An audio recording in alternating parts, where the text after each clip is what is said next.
সাথে যুক্ত রয়েছেন, আমরা তার সাথে কথা বলার চেষ্টা করব। জনাব আব্দুল আহাদ, আশা করি আপনি শুনতে পাচ্ছেন।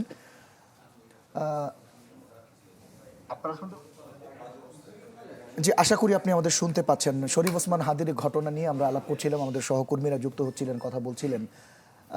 একটু আপনার কাছে জানতে চাইবো যে এই অবস্থায়, যে অবস্থায় শরীফ ওসমান হাদি মারাত্মকভাবে জখম হয়েছিলেন, বলা হচ্ছিল যে 3% বাঁচার সম্ভাবনা রয়েছে, এবং এর আগেও আমরা মালালা ইউসুফজাইয়ের কথা আমরা জানি, তিনি ফিরে এসেছিলেন, সেই আশাই গোটা দেশবাসী তাকিয়েছিল।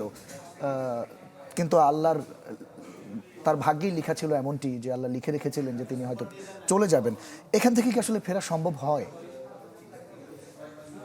জি, ধন্যবাদ। আসলে আপনারা যে কম্পারিজন করছেন যে মালালা ইউসুফজাই এবং শরীফ ওসমান হাদির যে ব্রেইনের ড্যামেজের ক্যাটাগরি, দুইটা ডিফারেন্ট। আমরা যদি জ্ঞানের মাত্রা দেখি তাহলে ওসমান হাদির জ্ঞানের মাত্রা ছিল প্রথম থেকেই 3 এবং তার মালালা ইউসুফজাইয়ের সেটা 9-10 ছিল। নরমাল স্বাভাবিক সুস্থ মানুষের যেটা থাকে 15। তো সেটা ক্রিটিক্যাল ছিল এবং কার্ডিয়াক অ্যারেস্টের হিস্ট্রি ছিল ওসমান হাদির। আমরা যখন ইমার্জেন্সি কমপ্লেক্সে তাকে পাই, রিসিভ করি, তখনই সে সিস্টোলিক কার্ডিয়াক অ্যারেস্টে ছিল। বাট মালালা ইউসুফজাইয়ের এরকম কোনো কার্ডিয়াক অ্যারেস্টের হিস্ট্রি ছিল না। এবং মেইন যে কনসার্নের বিষয়, যে ব্রেন স্টেম, ব্রেইনের যে মেইন যে শ্বাস এবং রেসপিরেটরি সেন্টারের যে জায়গাটা নিয়ন্ত্রণ করে ব্রেন স্টেমে, সেই জায়গায় আঘাত করেছিল। মালালা ইউসুফজাইয়ের এরকম ক্ষেত্রে সেখানে আঘাত ছিল না। এই তিনটা বড় কনসার্নের বিষয়ে আমরা লক্ষ্য করেছি। তারপরেও যে মালালা ইউসুফজাইয়ের কিন্তু গুলিটা এক পাশ দিয়ে লেগে চলে গিয়েছে, আর একদম ব্রেনের মাঝখান দিয়ে মেইন অর্গানগুলোকে ভেদ করে গিয়েছে ওসমান হাদির এই যে গুলি, সেটা। তো সেক্ষেত্রে আসলে প্রথম থেকে বাঁচার সম্ভাবনা বলতে খুবই ক্রিটিক্যাল কন্ডিশনে ছিল, এবং আমরা বলেছি প্রথম থেকে তার জিসিএস স্কেল 3 ছিল, এবং যে মারা যায়, একজন মারা যাওয়া ব্যক্তিরও জিসিএস স্কেল 3। কিন্তু মারা যাওয়া ব্যক্তির সাথে তার পার্থক্য যেটা ছিল, সেটা আমরা দেখেছি যে শুধুমাত্র আর্টিফিশিয়ালি তার হার্ট এবং লাংসটা বিট করছিল। তো সেই জায়গা থেকে শুধু রেসপন্সিভ ছিল। আদারওয়াইজ বাকি কন্ডিশন, আদার রিফ্লেক্স গুলো, যে পিউপিলারি রিফ্লেক্স বা আদার ব্রেইনের যে রিফ্লেক্স গুলো, প্রত্যেকটা রিফ্লেক্সই কিন্তু আমরা আসলে খুব ক্রিটিক্যালি দেখেছি যে তার অ্যাবসেন্ট ছিল প্রথম থেকেই। তো এই জায়গা থেকে আমরা আসলে তাকে খুব ক্রিটিক্যালি ইল বলে প্রথম থেকে বিবেচিত করেছি, এবং আমরা প্রথম থেকেই বলেছি যে তার জন্য খুব বেশি মিরাক্কেল যদি না হয় তাহলে কামব্যাক করাটা খুব ডিফিকাল্ট হবে। তারপরে আমরা আশায় ছিলাম যে আসলে মেডিকেল সায়েন্সের শেষ বলে কিছু নেই, আল্লাহর রহমত থাকলে সে কামব্যাক করতে পারে। কিন্তু শেষ পর্যন্ত তার ব্রেইনের যে ইডেমাটা সেটা বাড়তি হয়ে যাচ্ছিল, এবং তার সিটি স্ক্যানে আমরা বাংলাদেশে দেখেছিলাম যে ব্রেনের ইসকেমিয়া সেটাও বাড়াচ্ছিল, ওখানে গিয়ে আরো সেটা বেড়েছিল, ব্রেনের ফোল্ডাটা বেড়েছিল, এবং ব্রেন স্টেমটা নিচের দিকে নেমে আসতেছিল। তো এই সব মিলে আসলে তার কন্ডিশনটা ক্রিটিক্যালি ছিল, এবং শেষ পর্যন্ত আল্লাহ তাকে শহীদ হিসেবে কবুল করেছে। এটাই আপডেট ছিল।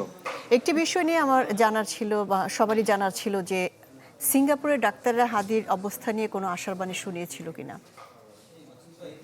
জি, ধন্যবাদ। আসলে সিঙ্গাপুরে যাওয়ার আগে আরো 2-3টা হসপিটালে তারা কেস সামারিটা দিয়েছিল। 2-3টা হসপিটাল, মাউন্ট এলিজাবেথ থেকে তারা বলেছিল যে অবস্থা খুবই ক্রিটিক্যালি ইল, এবং এই পেশেন্টকে রিভার্স করাটা খুব বেশি ডিফিকাল্ট।